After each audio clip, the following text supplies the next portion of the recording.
Hey everybody, welcome to another episode of Tales from a Professional Nerd. My name is Brian C.P. Steele. I will be your nerd today and every other day that you watch one of my videos or whatnot. So it's been a good week.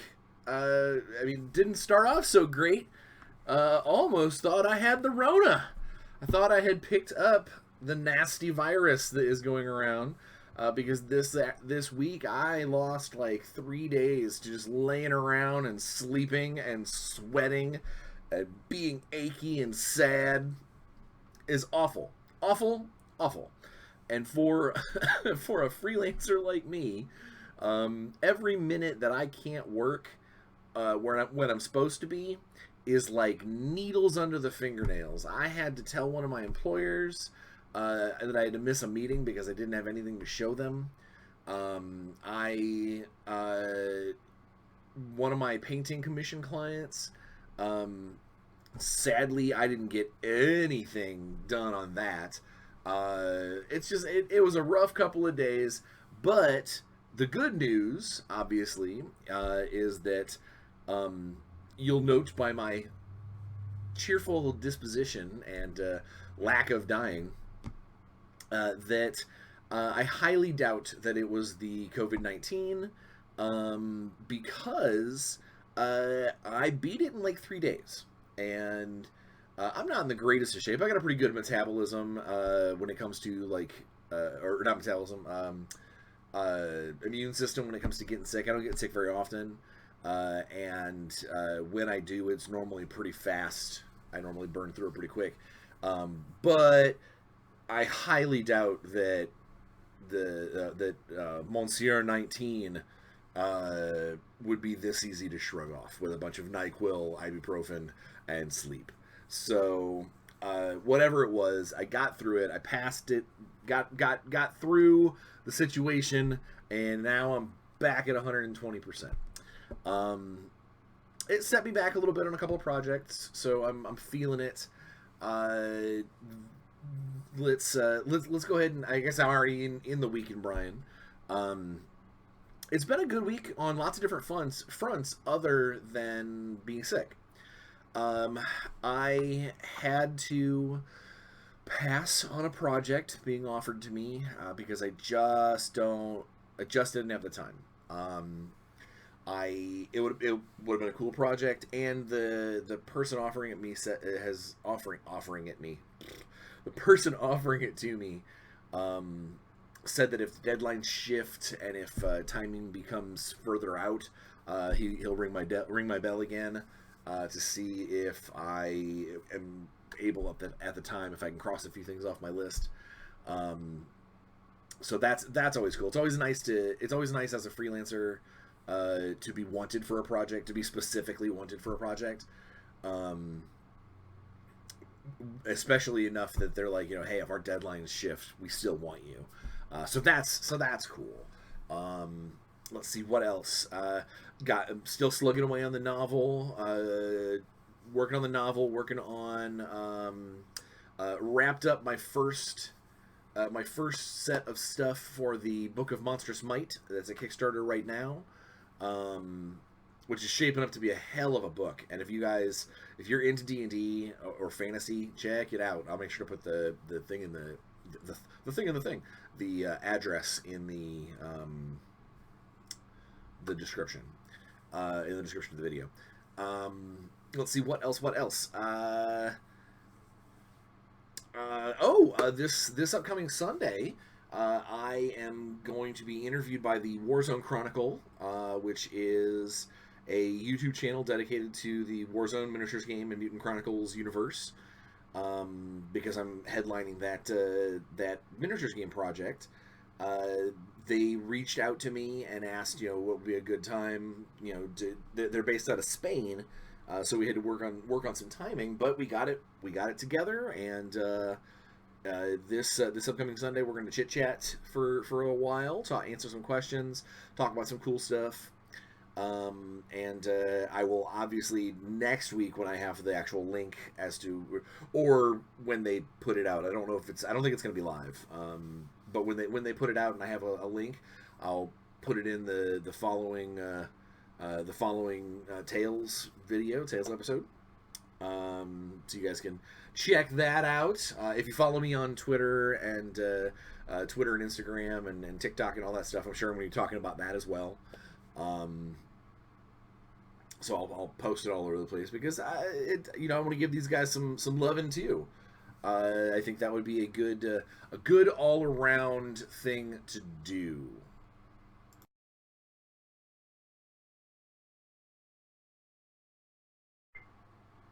And we're back. Okay, sorry about that. I know that was only like a second. For you, it was only a second or two of weird. I put up. I'm sure I'll put up the thanks for standing by thing. But yeah, my computer just decided to turn on. I don't even have my Netflix running, but it totally turned on a movie in the middle of me recording. It turned off the camera, turned off everything. Super weird. It's confused. All right, so I think I was talking about the Week in Brian still, so we'll go with that. Let's see. Yeah, no, it's been a lot of pushing forward on Spycraft stuff, pushing forward on the Shadowrun novel. Had to say no to a gig, which sucks, or at least no at this time to a gig. Having the cool interview with Warzone on Sunday, so that'll be awesome. An uptick, a little uninteresting thing that happened. So I've been spending not a whole lot of time on TikTok, but there's a really kind of a cool D&D market on that app, and there's a lot of players, a lot of DMs, a handful of us like Rick from Rick Rolls America. One of the guys from Battlefront, I know he's on there. But it's kind of a strange place because you make these silly little videos and stuff. I've shown you those before. But once you get to a certain number of followers, you can start doing live videos, kind of like how I used to do all the YouTube lives, or all of the Facebook lives with my old when I was in charge of Dark Age. And you can do like these little TikTok lives, and it's a little live chat and whatever, which is really cool. But in the last couple of days, I've been involved in a couple of these TikTok lives with D&D people, and it's really interesting. It's neat to see. I mean, because again, it's a weird sort of anonymity for me. I'm not used to. This is gonna sound totally egotistic. I'm not used to being in a gamer-centric place and not recognized for who I am and what I've done. But because I go by the professional nerd at TikTok, until they know who I am or until they watch some of my videos or something like that, they don't know that I'm in the industry, that I'm professional, that I make stuff, that I work for these companies, that this is my full-time job, that I'm a game designer by trade. And a couple of times in these lives, it comes out in conversation, and it's really kind of neat. Again, it's very humbling to have these people like, oh my god, you make games for a living, and I want to be like, it's a lot of fun, but it's a lot of work. But one of the gentlemen I was live with actually last night, he was talking about his favorite thing in games is monsters, is the monsters PC classes or PC races. And so what he does is that he's making all these videos where he's basically pointing out specific evil natured monsters in the monster manual, and being like, hey, these could make cool player character races for this reason. These would make cool player characters, and this is why. And initially, I gave him hell because I'm sure if he sees this, he's gonna. If Ben sees this, he's gonna be like, jerk, because so grammar and pronunciation is a very, very big thing with me. My collegiate background before I got into the gaming industry is I wanted to be an English teacher. So when people mispronounce words where the pronunciation is readily available, it is not, there's no there's no argument about it. The people who created that word have said this is what it sounds like. This is what it's supposed to be. When that happens, it makes me crazy. When someone willingly and willfully does it after being corrected, makes me even crazier. But I digress. In one of his videos, he butchers the name of the Yuan-Ti, D&D snake people. And I gave him a little hell for it on his comments, and he was like, "Ha ha ha, suffer." I mean, it's all in good nature, you know. Obviously, I'm not being like, "Dude, you suck," you know, you mispronounce Yuan-Ti. It's more along the lines of, "Hey, I want to let you know I'm watching your videos, and man, this makes me crazy." And then he laughs, and we get along. Well, he was on a live video last night, and we were just kind of chit chatting back and forth. And I was like, "Hey, if you really like monstrous PCs, you should check out, product placement plug, you should check out our Kickstarter." And he's like, "Oh, you have a Kickstarter? What is it?" And I was like, "The Book of Monstrous Might." And again, I'm only a piece of that. There's so many people putting in on this project. I am just a drop in the bucket, but I'm glad to be a part of that bucket, and the bucket's turning out to be fantastic. But while we were on the live video, it was really neat. He turned his camera around and showed his computer screen, showing him backing the project and being like, "Hey guys, this is cool." Blop. So it was neat. I'm sure we probably picked up a couple other backers by people watching his video, and they like what he normally says. So I'm again, this TikTok thing is kind of an interesting avenue. So I'm actually putting together a little care package for him. He knows something's coming in the mail, but he doesn't know what he's getting. And I'm not going to say it here because he might watch this video. But I'm doing a little care package. So far, everybody else on TikTok that I've sent a care package to, I sent a personalized mini or a couple of minis that he either do some sculpting or some painting on. And he had mentioned in his live video that he has started painting minis. So I'm gonna do something fancy for him and send it out probably later this weekend, I think, as kind of a thank you, and maybe a hey, sorry to give you so much hell for saying Yuan-Ti wrong, again and again and again. But also, so speaking again, I'm staying on this D&D TikTok thing. I was on another live the other day, and this actually ties into today's episode. I was on TikTok the other day, and it was a nice young lady. Her code name is Basic Valkyrie. I don't know what her real name is. Maybe something Kelly. I honestly have no idea.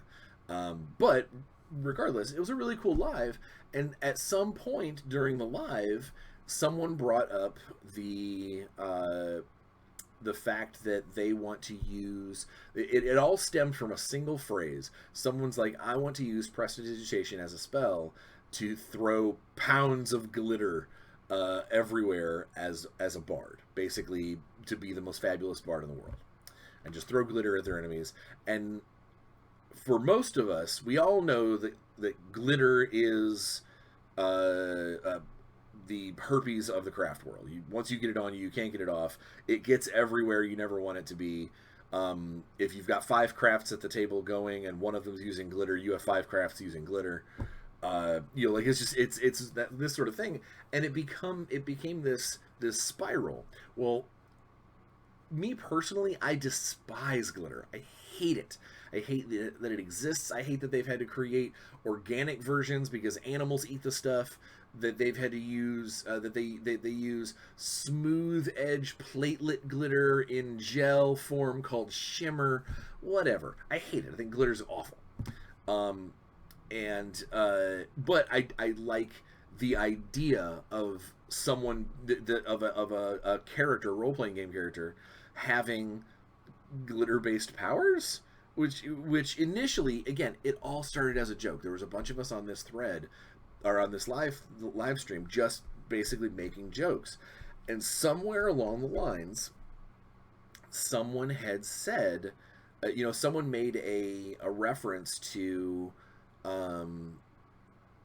it would be, you know, that it would be very cool to have a glitter bard, quote unquote, like have it as like its own little thing.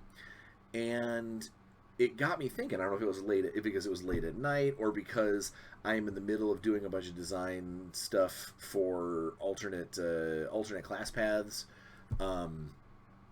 subclass paths from D&D 5e. But whatever happened is that it got me kind of inspired. It got me inspired to create. I'm not, obviously I wasn't going to call it the College of Glitter, or I wasn't going to call it, you know, this is the subclass Glitter Bard, because if I'm going to make this, if I'm going to legitimately create this for the world to see, as a game designer, I don't want it to be a joke. I don't want it to be now if it was April Fool's Day, I would totally make the College of Glitter, but I wanted this to be real. I wanted everyone involved in that live stream to go, you know, when this product comes out and they go, holy crap, I had a say in this. You know, maybe not in how the powers work or something like that, but they at least, you know, they're like, I was there when this idea was born in Brian's head. And so I started basically figuring out what I wanted to do, and originally it was going to be the College of Glamours. Glamours being the idea of magical illusion kind of thing, and College of Illusions is silly because that's like the wizard school. So originally it was going to be the College of Glamours, but then apparently, at least on D&D Beyond, I don't know if it's in one of the other books yet, there is a College of Glamour, and it is based on fairy magic, like fey glamour. So although it's a totally different idea, the word is the same, and so I gotta mix it up. And so I switched to mine over, and it's now it's actually the College of Fascinations. The idea being that this bard is using his ability to inspire others on himself, and basically he's using the bardic powers of inspiration to inspire self-confidence. And then one of the aspects of that is adding light physical and visual elements to their spells. Basically, they want their spells to be cooler than the average spell of the same kind, because it will allow them to feel better about what they do. And that's like the whole point of this, is basically to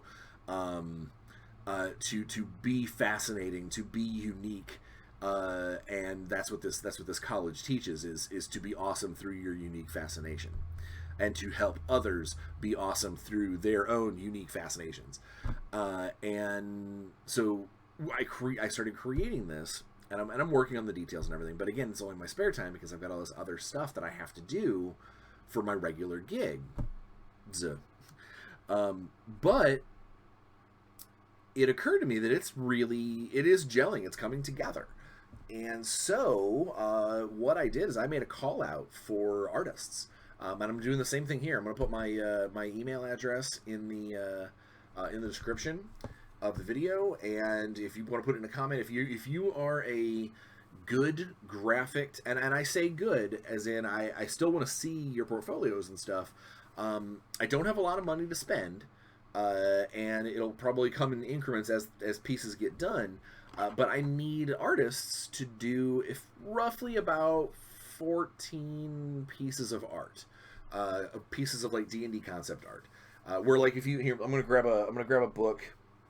So how about I grab something that makes more sense? So like the discrete, like here's a perfect one. So like the druid, it's just a guy standing there. He's got some personality, and he's got a birdie. My art direction is going to be very similar to that. For what I'm looking for is basically concept art pieces to help visually describe the subclasses that I'm building for a small little PDF project that I'll put up on like Drive-Thru and DM's Guild and that kind of stuff, which is where the College of Fascinations Bard will end up. So I've made a call out for the artists. I made a call out on TikTok. I'm going to call out here. Like I said, it's not going to pay a ton, but I refuse to let there was someone that actually said, hey, why don't you post up at like an art school or an online art forum or something and get some people to do it for exposure. I've discussed before here on the channel that doing things for exposure is really only something that someone should do if they desperately want it. I think that as a creative, I would feel horrible if I didn't pay another creative for their work. Not to mention that if this is something that becomes a larger part of a larger product or something along those lines, or I sell these pages to someone else to put into one of their products, I need to be able to legally have the rights to the art to then send it forward. Obviously, giving everyone credit and everything. But so I slightly digress. This whole thing was born out of a TikTok live, and while I was already talking about trying to put together some PDFs to put on DM's Guild to kind of help flex my creative muscles when I can, it lit a fire under me and was like, hey, people really want this. Let's do this. So I started it, and I actually late at night, instead of playing Xbox one night, I created an entire subclass for the Barbarian. And I think it's fantastic. I think it's awesome, and I'm hoping to get some playtests in on it soon. My nose itches. But so basically, one of the things I want to talk about today. So the topic of today. Oh, I totally forgot. It's been so long, so I haven't had a chance to do so. To show you the new T-shirt of the week. Life is Short multi-class. So that is, again, today we're talking about, we're doing DM tips, speaking about the kind of the way the classes, how classes sometimes can rub against each other. We're just kind of talking about how, not every fighter is a bow hunk. Not every barbarian has a great axe. That there's so many opportunities out there to mix and match and adjust and whatever. And as a DM, you have to be ready to help with that, to help your players come up with the characters that will help best fit their story, which we'll talk about here in a minute. But this shirt is the first of the new Armor Class 10 shirts that I have received, as they are my sponsor. I love them. They do great work. Their shirts are fantastic.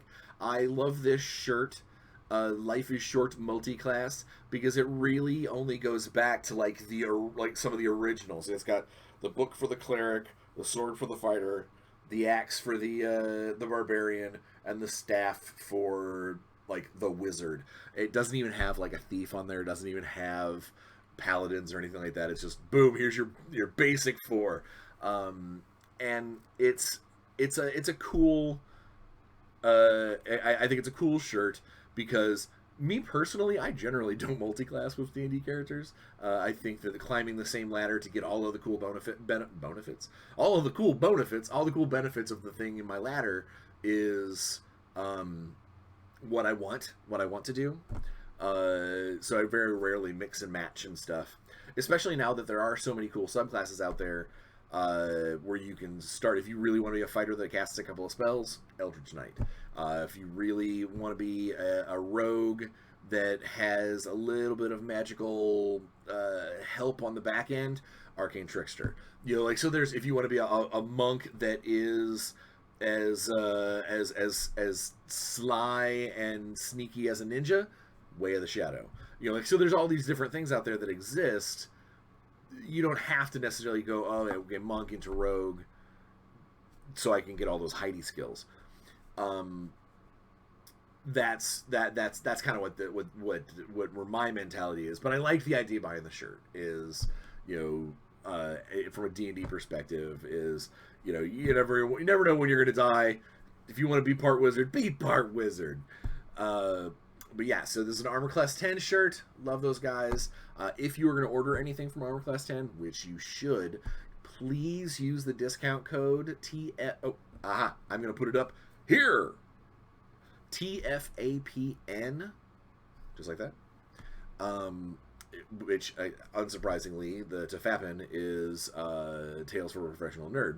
But it earns you 10% off at Armor Class 10. So you should totally use it, order stuff, and if they've got, like, on the order form, if there's any notes, you can be like, Brian sent me, he loves your stuff, we love your stuff. Hugs and kisses, grandma, whatever. But yeah, so I am working actually toward another sponsor.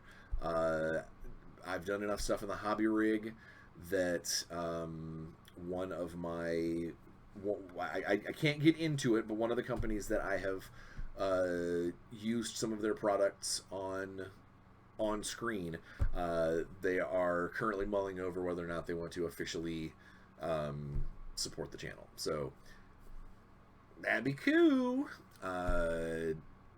Yeah, so today's topic, like I just kind of mentioned, is basically I wanted to, D&D has been such a big deal for me for this last week. Despite all of my regular work, I've spent a lot of my extra time thinking about D&D. Not to mention, politically, there's a lot going on with D&D right now. I don't want to get into the ins and outs of it, but basically, to sum it up, there has been some, in the last year or so, definitely, we've had a lot of pretty rotten behavior in our industry from some of the old guard be revealed.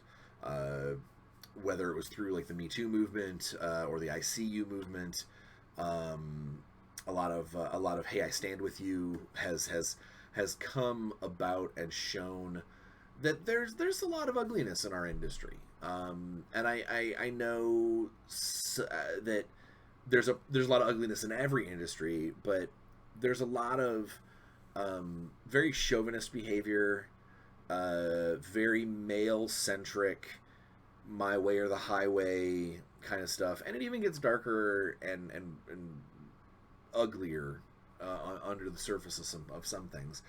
And as of late, some of the upper echelons of Wizards of the Coast have been really kind of called out for, if not the behavior itself, kind of condoning it or helping it happen.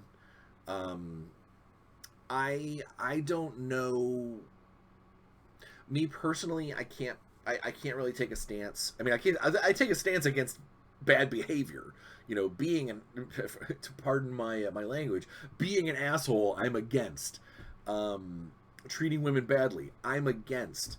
Using your position of power to manipulate socially and emotionally the women that work in your industry, technically beneath you in your position, is wrong. That flat out, there's no question there. Like, there's no question at all. Where I come from my perspective, is I don't know if I'm ready to vilify the game based off of the people who make it. Which I know that sounds so weird. I'm fine with looking at the people who are having bad behavior and being like, I never want to see you or your name in print again. But I also don't want to look at the hundreds of other people involved in creating something like Dungeons and Dragons over the last 40 years, or longer at this point. I don't want to look at all of those people and be like, hey, because of this guy's bad behavior, screw your product, no one should play it. I'm against it. It is one of the reasons why I'm against some boycotts, because there are so many little people that have nothing to do with the bad behavior that you're boycotting things for. It's you're condemning them as well, but at the same time, you also don't want to necessarily give money to a bad corporation. And I don't think that WotC's a bad corporation. I think that maybe there might be some bad eggs or some eggs that have done some bad behavior. But as a company, I think they do okay, and I think that they make a really good product that helps stabilize the entirety of my industry. So for what it's worth, I still love D&D, and I think that right now, especially with people being so kind of, in and out, and what do we want to do? Do we want to try and find alternate games and things like that? I think that one of the things that we can do to kind of help find that middle ground is have more third-party creations that use D&D, that use the stuff that we already know, that use the books that we already have, and help support other ideologies, to support other diversities, or people that that aren't assholes, that sort of thing. Which is why I really kind of put my first foot forward on this subclass project I was just talking about, or the class path project, which more on that as it gels together. But it is why, when I was thinking about the topic for today, that there are a lot of DMs. There's a lot of, specifically on like TikTok and Instagram, there's a lot of DMs, and now Discord. I'm getting a little bit into Discord. There's a lot of them that so I'll use a particular an example. There was a girl, a lady DM, who she got on the video and basically said, one of my players is a longtime player. He's been playing D&D a long time, so he knows a lot of the ins and outs of the system. So he knows how to build like a really min-maxy, ROLL play character versus ROLE role play character, or as the common parlance has turned them, murder hobos. He's really good at making a super murder hobo, and their game is still relatively low level. So she finds herself in a conundrum where if she makes the combat tough enough to handle his min-maxed stats and styles, that she risks condemning the rest of the team, the rest of the party, because they're playing different styles of characters. They're not playing a min-maxed murder hobo. And if she then backs off on the combat and makes it more about the role play to try and maybe dissuade him from taking this kind of crunchy min-max death machine, he just basically goes off the deep end, finds a reason to kill a city guard or the next NPC that she, obviously this is the villain of the week, so he finds a way to murder these people, and the game comes screeching to a halt because her plot lines stop. Her, the NPCs that she's creating for people to interact with just get butchered or chased off. And so she was legitimately pleading for help. And so I responded to her, and I was like, you are in a situation where you need to either tell this player, cut it out. The collective story is what's important, and he's not helping at all. He's not helping you tell your story. He's basically tearing pages out of your book. And you need to either let him know this is not okay, or come to grips with the fact that his character is going to be that style of thing, and then throw him in a noose, put him in the gallows, guillotine him. If he can make a murder hobo, but if you're in a town and you murder the NPC and someone sees it, and then the next scene is 10 city guards come pounding on this guy's door, unless you think that all the player characters are just going to instinctively stand up for this death machine, let him take him. Let him put him in the dungeon, and he'll think, oh, okay, yeah, there's no way that he's ever going to execute me. It's like, well, no, but you keep killing everybody. You've committed a bunch of murders, and guess what? Struggle all you want. This is how the end goes, and don't be shy. Don't stay away from that idea. Because that player, if he thinks that he can get away with what he's getting away with over and over and over and over and over again, then he's going to keep doing it. And I think that kind of DM versus PC mentality is the problem, and it should be DM and PC working to create a cooler story. And it came up again. Another person was discussing how their DM is just, he's nothing but, all of his adventures are nothing but, super crazy, unbelievably hard. He loves the big giant TPK, total party kill, moments, and it's like, that's so, it's an anathema to me. Why waste an entire night versusing my friends? Yeah, be the villain, be the antagonist, but do it in a cool way. Don't be just mean. This isn't a video game. This isn't, we're playing Mortal Kombat all night, yay, I got the more wins.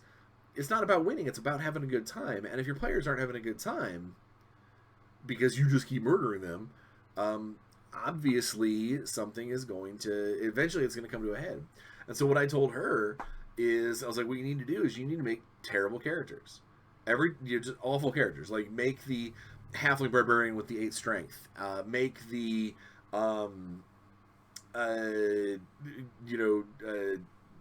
tiefling fighter, or whatever. Make these characters, and I'm not even saying that those are bad combinations. I'm saying make them as terrible as you can. All dump stats. Like, if you're making a fighter, his 2 lowest stats should be dexterity and strength. If you're making a paladin, he should have a charisma so low he can't cast spells. Make these awful characters as a group. Like, all the players get together and say, all right, this is what we're gonna do. And it's like the old school, make the kids smoke the whole pack to make them sick so they won't smoke again when you catch them smoking 1 cigarette.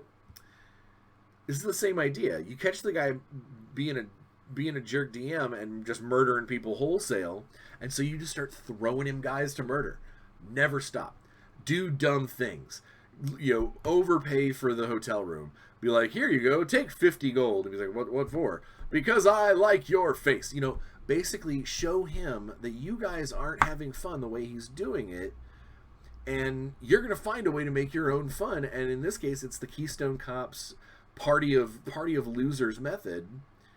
And either that, as a DM, he's going to eventually see this and go, okay, I get it. I've been too rough. The game is not about me killing your guys. Or he is just going to keep enjoying himself, and you are going to basically at some point be able to look at him and go, that we've never gotten anywhere in your story because you keep killing us off. There's got to be communication. There's got to be a way for the players and the players to get along with the DM and the characters to get along with the story. That's kind of where I'm at today. I know I've done a lot of ranting talking about other things and the week in Brian, and we had a technical issue and all that stuff.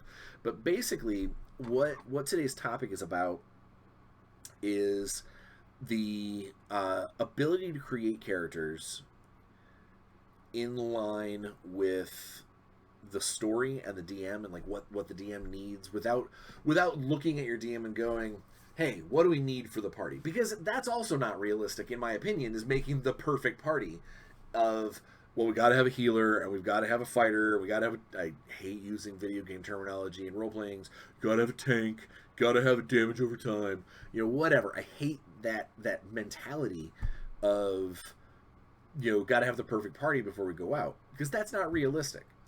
What's realistic is your party is made up of people who are relatively like-minded, in the same place, roughly at the same time, ready to do the same thing, preferably for profit, or for glory, or whatever.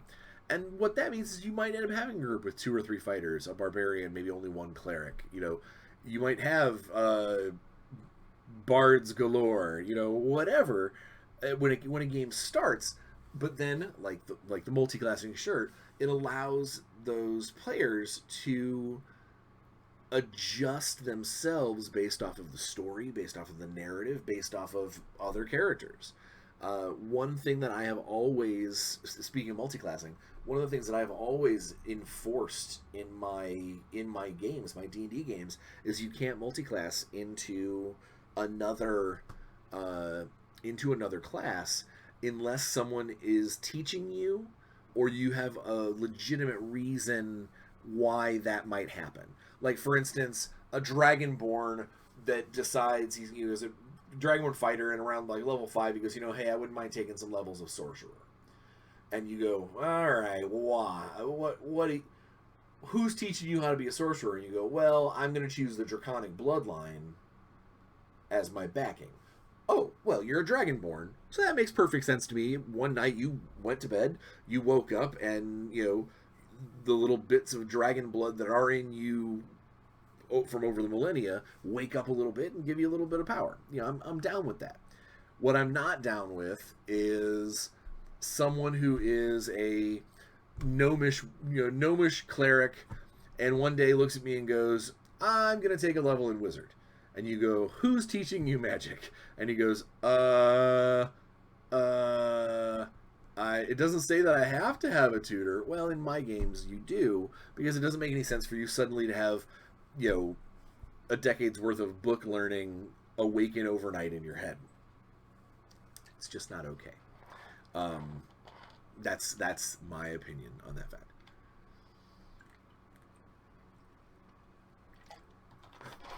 But some of my favorite player character groups are the ones that don't have all the bases covered, because it also means that then as a DM you can kind of tailor fit your challenges around them.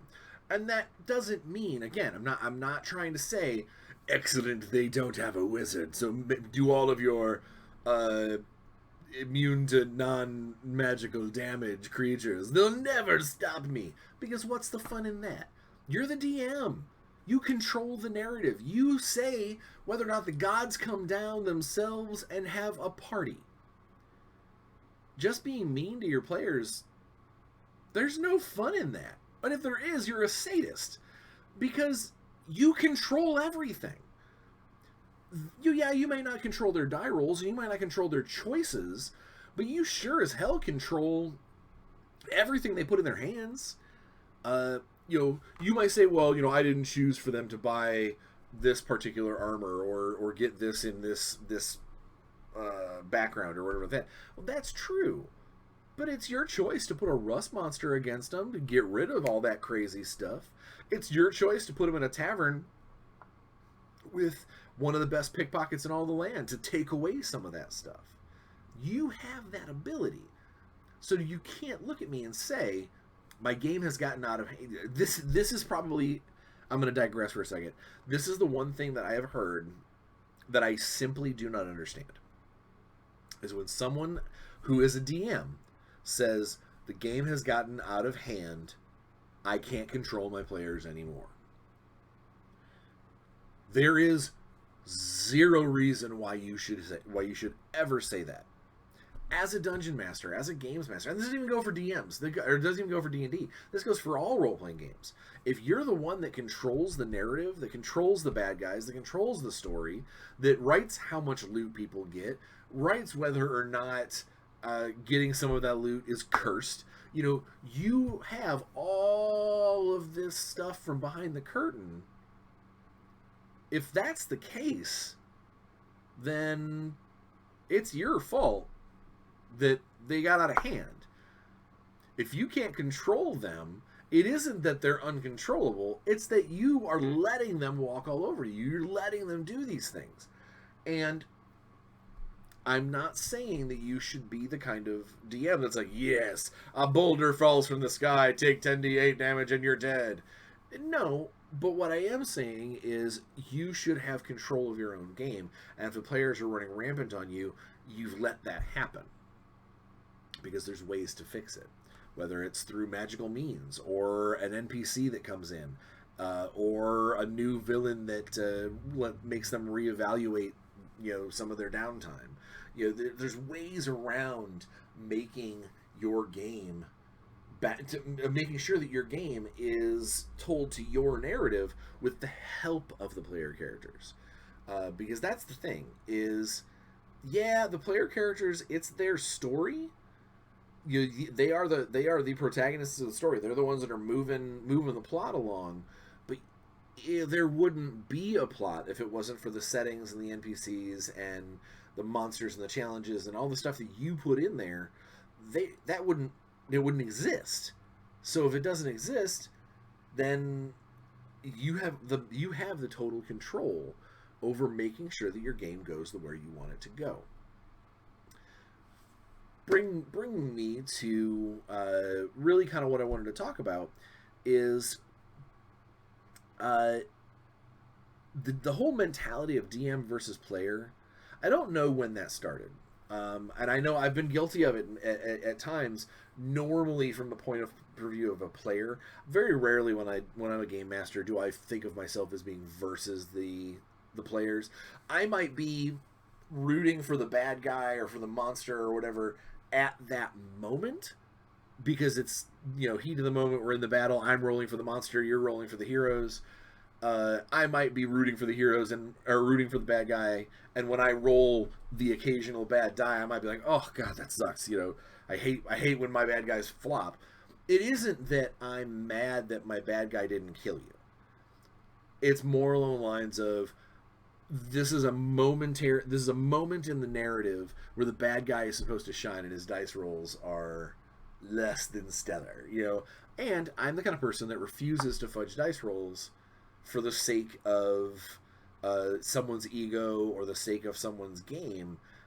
I would rather completely redesign an encounter that it functions differently than make it so I lose control as a DM, and it's just all about how the dice fall.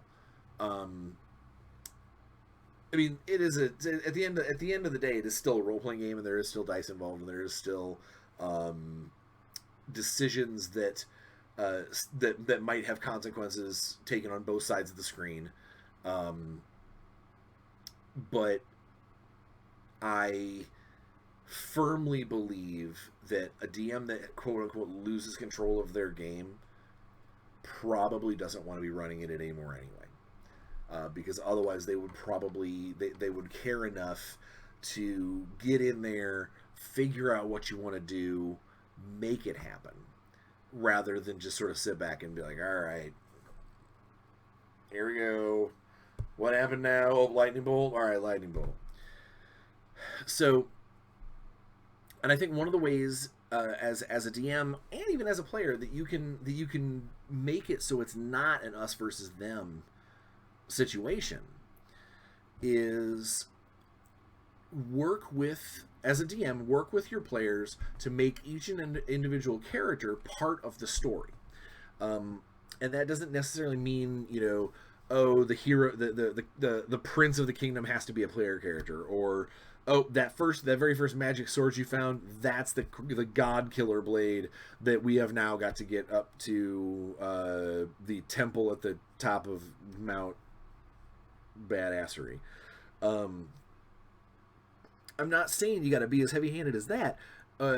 What I'm saying is you need to know how to involve them in a background way. And one of the big ways for this to happen is to make sure that your players, if either they write down their kind of, there's all the ancestors, I'm a half elf, and I come from noble background and all that stuff, but ask them to maybe write down or tell you the story of how they grew up.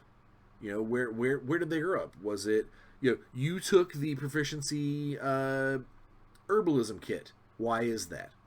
And if the answer is, well, it helps with healing, then you go, okay, so your character's a healer. Well, no, I'm a badass fighter guy. I thought I might need some healing every once again. But yeah, when you were a kid, maybe you tended to animal wounds.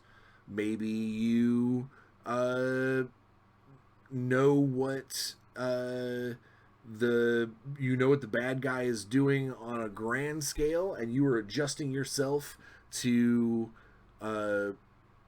only think about what he's up to, because that's going to help you, save the day without confusing others or yourself. There's countless ways. My apologies. There's countless ways to make sure that the DM understands where the player characters come from, and what is the driving goal for the things that they've done or will do. And sometimes that goal might be out of touch. It might be, I want to kill the dragon queen god Tiamat. As a first level character, that is the kind of order, the kind of thing that says you're not taking this seriously, or you are honestly going to be super devoted to try and become the biggest, baddest dragon slayer you can. It all comes down to the context, and it all comes down to the role playing. Like, for instance, I might create a character that is 150% loyal to the Empire or something like that, and then I create the DM or another player creates somebody who has a different viewpoint, and it gets into an ugly situation. I need to be able to know what to do to not only rectify the situation, but hopefully avoid them in the future. I know, me personally, I am not a fan of everybody with, the predatory eyes, discipline from Vampire, that they all have the same, the same predatory eyes, instantly all the time, or something along those lines. Is you can have cool stuff, and it can all be the same, or it can be all different, so long as you work with the DM and you figure out how, or your game master, your storyteller, and you figure out how to make sure that these things, they gel together with the story. They make things nice for everybody, but also setting the tone with your players as a DM early on, letting them know, hey, it's not a house rule, it's more like my interpretation of existing rules. Or, hey, I'm looking at your character here, and he seems really tough for a third level character. He's got a lot of really cool stuff. You figured out how to min-max your way to gaming success. Warn them ahead of time. Be like, hey, this means that you're probably going to be more of a target within the party, so don't feel bad if you always get the odd ghoul. If there's always an odd man out, you always get him, or if you're always the first one that gets spells cast at you, because I need to find a way to make it fair and balanced and fun for everybody. And it is simply a matter of us getting together and making sure that the story comes first, and that both sides become part of the story. Because the DM does everything and knows everything and makes everything, but he or she also has to change the plot and adjust the narrative based off of the player's actions. Because here's something that a lot of DMs won't straight up tell you, is that if your actions as player characters have completely derailed what the narrative was going to be, or have done something that would put a big wrinkle in the narrative, is, as a DM, if I'm ready, I'm gonna put that wrinkle in. Or if I'm ready, I'm gonna have the situation collapse, and then we got to figure out the narrative from there. It's like, what happens when the capital city collapses unexpectedly, when my original notes had like us defending it from outsiders? Now there's outsiders and monsters and things living in the city because they sacked it, or whatever. You have to be able to change and adapt in order to make room for the player character's actions, but also the player characters need to maybe take a step back and not always view things as, oh wait, I haven't, it's I've made this character, he's the toughest, baddest thing ever, good luck finding a monster that can harm me, or something along those lines. Or when some player character, or when some dungeon masters put up that neon sign that's, hey, adventure this way, boom, boom, boom, boom, boom, boom, and you specifically choose to, we're not going to go check that out. That's players being kind of jerky. But then, as a DM, because again, you control everything, find a way to make that, whatever you had there, happen someplace else. And at that time, don't give the player characters a choice. They stumble into it. You know that they won't come answering to the lure, but you're gonna find a way to get through them anyway. I did an episode way early in the channel called how to hide the rails when you're railroading as a DM, and that's very, you definitely want to do that here, because you also don't want your player characters to think that their decisions don't make any difference. It's like, oh well, we just basically had to play for half an hour until the trains crash or whatever. I just looked at the clock and realized that we're coming up on the hour. But so I guess I've been chit-chatting and ranting a lot about how the player characters can be really cool and useful tools to having a really cool game with your DM, not against him. And that's kind of where, to go back to this, the idea of when I started designing this College of Fascinations bard for my upcoming product, as yet announced, that I don't want to create a player character that is just going to be a nuisance. You don't want to make somebody who, I remember back to, I hearken back to the old live action Masquerade, Vampire the Masquerade games, where there are characters. So one of the facets of vampire, there was a whole bloodline of vampires called the Malkavians, and the Malkavians, their shtick, their drawback is that all of them have mental illness of some kind that they have to overcome in order to stay rooted in immortality. And somewhere along the lines, actually I know exactly what it was, the Malkavian clan book had one example in the back, a bad example of basically a goofy top-hatted silly clown, derpy derpy derp derp derp Malkavian. And what that did is that basically gave people carte blanche to create silly, dumb, I just do things because I do things type character. And storytelling a game for that kind of character is not only difficult, it's maddening, because it also hurts your relationship with the other characters too, because you're constantly dealing with crazy jackball. Instead, where that guy could have made an Alcavian who maybe has a different personality, or has trying to think, an OCD where he's got to open and close doors all the time, or something along those lines, where it's not goofy derp derp.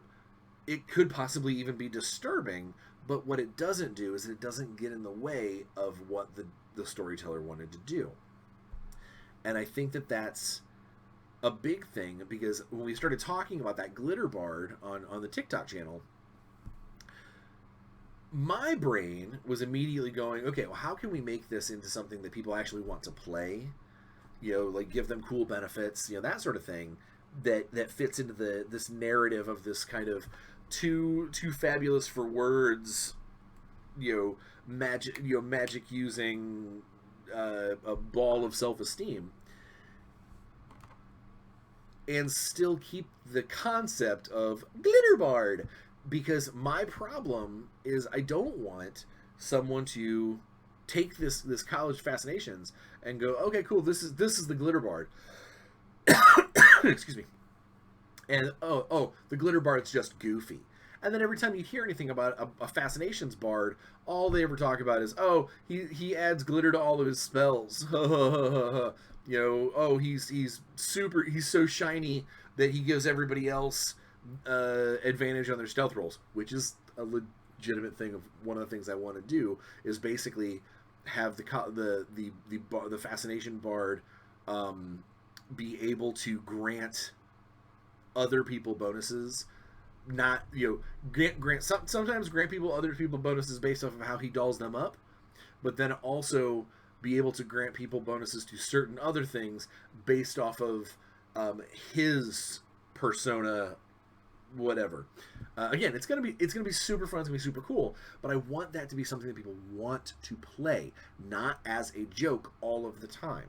Sure, it will be funny the first time that the bard casts magic missile, and where the magic missiles hit, they leave behind like little streaks of color on the like almost like splats of color of brightly colored paint, on their wounds, or the first time that he casts vicious mockery, it is accompanied by this fanfare of horns, that everyone can hear. The point is that, yeah, those will be funny moments, and those will be instances where you're like, oh my god, that's great, but you also are going to go, oh yeah, but he also just did 14 damage to the guy flying away, or you know what, he did some cool stuff to our fighters, and they've got an extra, a reroll per scene because of how gorgeous, they look like the embodiment of their god, or they look like the like they stepped out of one of the old legends of heroes gone past. That's what this is about. I want someone to go, man, that sounds cool, and I get to be a glitter bard. Not, I get to be a glitter bard and then just ruin someone else's game because I throw glitter on you. I poof glitter. That's not that was the joke that where it started from, but it evolved into something that could be really cool. And that's where I want my player characters, their stories, whether it is a new thing that no one's seen before, or it is the 700th Battlemaster fighter that I've seen someone play, is as long as they find a way to take their narrative, add it to the DM's narrative, so they make a better collective, and draw it in with the other, with the other. I personally think it'd be great to get one of these College of Fascination bards to play like the personal, friend, and not manservant so much, but like, oh, I'm employed by his father, to like a noble swordsman. Where he's like, I take care of all of his fashionable needs. I make sure he looks the part when he goes to court. I make sure that, if anybody's watching and he's in a fight, he looks the best, because I don't want the peasants to say, oh God, did you what happened to Prince Henry? That's what I would love to see out of this Fascinations bard, is a legitimate, like where yeah, it may have stemmed in a joke, but it turned into awesomeness. I know I had a guy in one of my games a long time ago. He played a half, he's either half giant or half ogre. He was basically ridiculously tall, second story man. So basically he was a burglar, and it's ridiculous. He's enormous. Of course he burgles terribly, but that wasn't the point. The point was that he was a second story guy, because he could just reach up and reach the second window, which is almost always locked, and pull himself up, and then make a bunch of noise and ransack the room, or whatever. But it was just that was his style, and it gave us all a chuckle. But then the first time that he came out of someone's second story with like 2 stabs and a magic cloak, we were all like, all right, cool, never mind. You know, keep on climbing your literal ladder to success. And the DM didn't mind because it also gave him a very interesting uh, thing to work with, because witnesses saw this big old troll looking dude walk up and get up inside of this guy's window. It was a way to add to the story, add a little humor, add some lightheartedness, but also still play the game, play the narrative, and stay in line with your dungeon master so he doesn't just want to kill your character. You make it part of the story. You make it a not a versus but a with a handshake instead of a punch. And I think that is my best D&D advice. My best game master / DM tip is work with your players, not against them. I mean, you obviously sometimes have to be against them because the NPCs that you're running are, but you yourself, as the dungeon master, don't be against your players.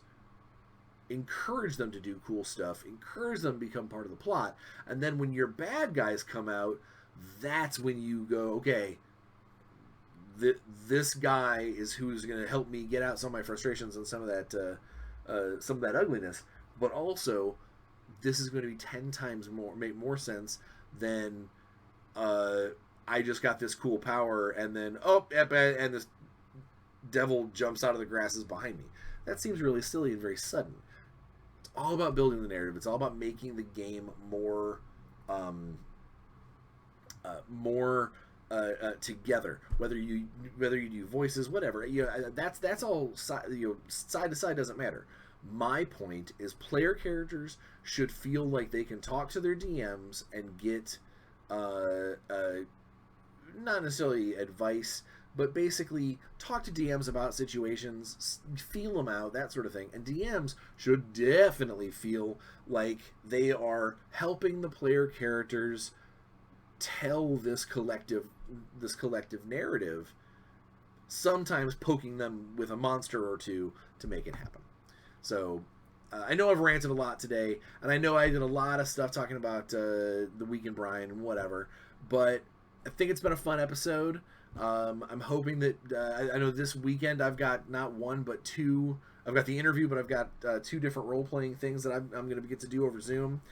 I'm super excited for pretty much everything.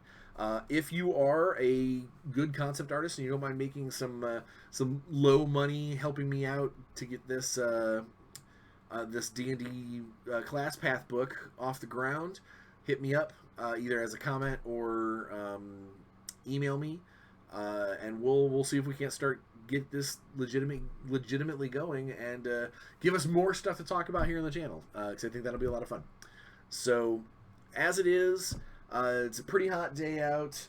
Stay cool, stay safe, be happy, and more than anything else, go play some games. Take it easy, guys.